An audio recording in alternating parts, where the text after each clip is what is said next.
you've had a pretty public Twitter war, I guess, with the former administration in Canada. Yes. And it was a one-way war. They never replied to me. And it's interesting to me, one, that Twitter's kind of the battlefield now, especially with what's going on with the alt-right provocateur Milo and things like that. And I think I even found an old article where you were like, I quit Twitter. But I mean, I'm following you on Twitter now. So, yeah, so I that hate Twitter. That didn't take. I really hate it. I really do. But what do you think of the new administration? I mean, listen. I think they're just exactly what Canada wants, and has always wanted. Canada, the Liberal Party is the natural governing party of Canada because they don't do anything. Right. And ultimately, that's what Canadians would like you to do, is nothing, And I think Justin Trudeau will probably be Prime Minister for 15 years. And, is he a sociopathic ideologue who hates people? No. Right. So that's an improvement. Is he someone that I think has the courage of his convictions? No, I don't think he does have the courage of his convictions. I think he has a lot of good ideas and a lot of good sentiments, but I don't think he's someone who's willing to, as far as I can see, make the difficult decisions that will put him in trouble with the corporate power structure and the political power structure and all those people you'd have to piss off in order to actually create change, right? Well, maybe this is just personal taste, but Harper wasn't hiding what he was like. He was he was kind of a religious zealot. He was genuinely Stephen Harper. He was genuinely himself. Yeah. Where Trudeau, it seems, I mean, just the amount of hypocrisy even lately from when he's gone to China and he talks about human rights violations. They say, well, you haven't been any better. And he's right. We have a lot to talk about as a nation about, For sure. The way we've treated our Indigenous population. Absolutely. But to kind of compare, that's apples and oranges.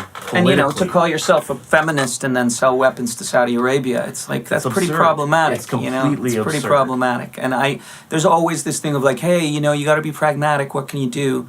Well, I don't buy that. And that's my problem ultimately with most politicians and with politics in general, is that they campaign on ideals and they govern on compromises. Right. And people say, well, that's just the way politics is.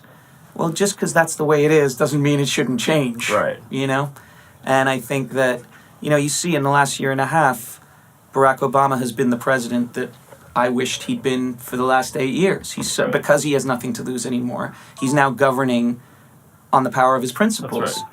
And he's doing some extraordinary things. And prior to that, he was governing like a politician and really was a bit of a failure and didn't get a lot of things done that he should have gotten done. I think he's a smart enough guy. He'll look back and say to himself, I should have just should have been myself earlier. Yeah. And accepted that I wasn't always going to please everybody and that some people were going to hate what I did and that, I got a mandate and I should have carried through with it, But politicians, they tend to be people who are very concerned with people liking them. But just even in their personality, like I think it seems to me Justin Trudeau is a guy who really loves everybody loving him. Yeah.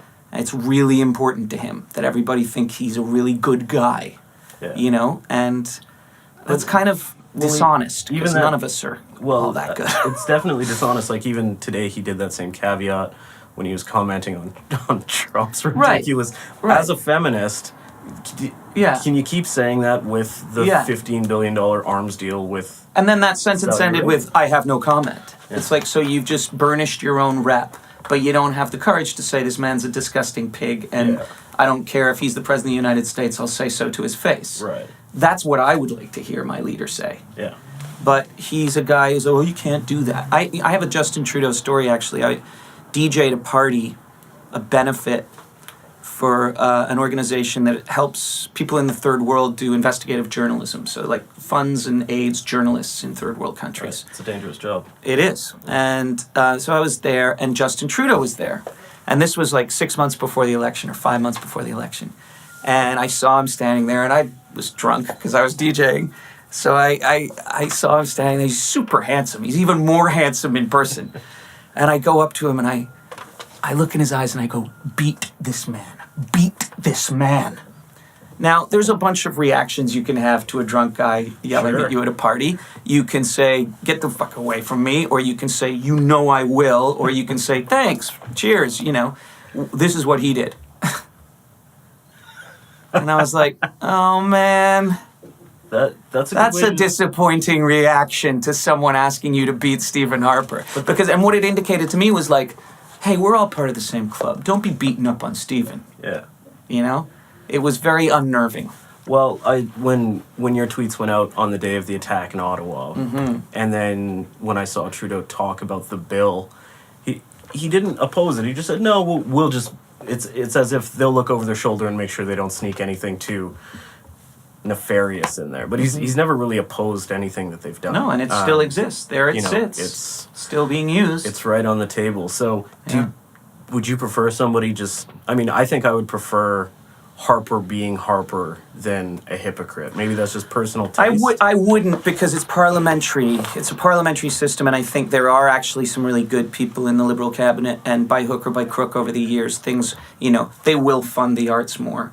They will, I think, to some degree try and deal with the problems of treaties and negotiations with First Nations. I mean, I think those things, they've put a carbon tax in. There's things that on the ground are just going to get done by a Liberal government that the Conservatives would never have done. We are teaching about residential schools now, which is great. There was a committee on missing and murdered Indigenous women, and so you have to give them credit on that level. It's just that they ran on a campaign left of the NDP, and then are now governing only slightly to the left of Stephen Harper, and that's the Liberal shtick, right? Yeah. They've always done that, and they always will, because it works. It seems like what's good for PR, like the refugee situation. It's worth thinking about, but I'm glad that we seem to have a policy of somewhat open arms, but there needs to be some sort of vetting. And then recently they looked and they said, oh, well, we didn't realize how many children were in these families, so now they're trying to adjust.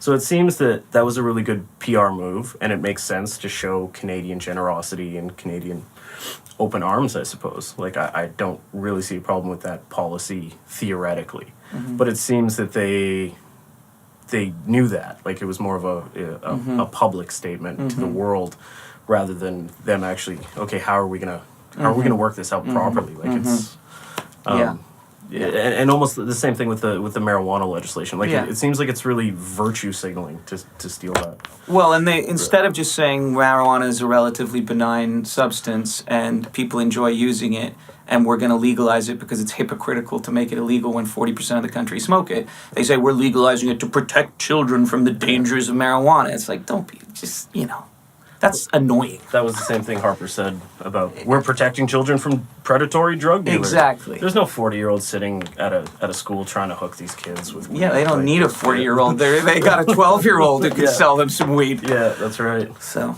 yeah. So yeah, it seems like I don't know. I guess maybe I'm just a little. I'm glad Harper's out now. I'm just annoyed with the hypocrisy. I am annoyed. I wouldn't say I'm disgusted and in a rage spiral like I was with the Harper government. But, I would like it if Justin would get to work, stop taking photos with people. Yeah. Yeah, he is handsome. He's incredibly handsome. He's a snowboard instructor. He's a bro. He is a McGill bro. That's right. That's right. He likes to bro down. He's a serious McGill bro. I think that's the other thing, too, is, like, just generationally, like, we know that guy, right? Yeah. We went to high school with that guy. And it's like, he was class president, and everybody thought he was awesome. It's like, I've seen him be a bit of a dick every once in a while. Yeah. Yeah.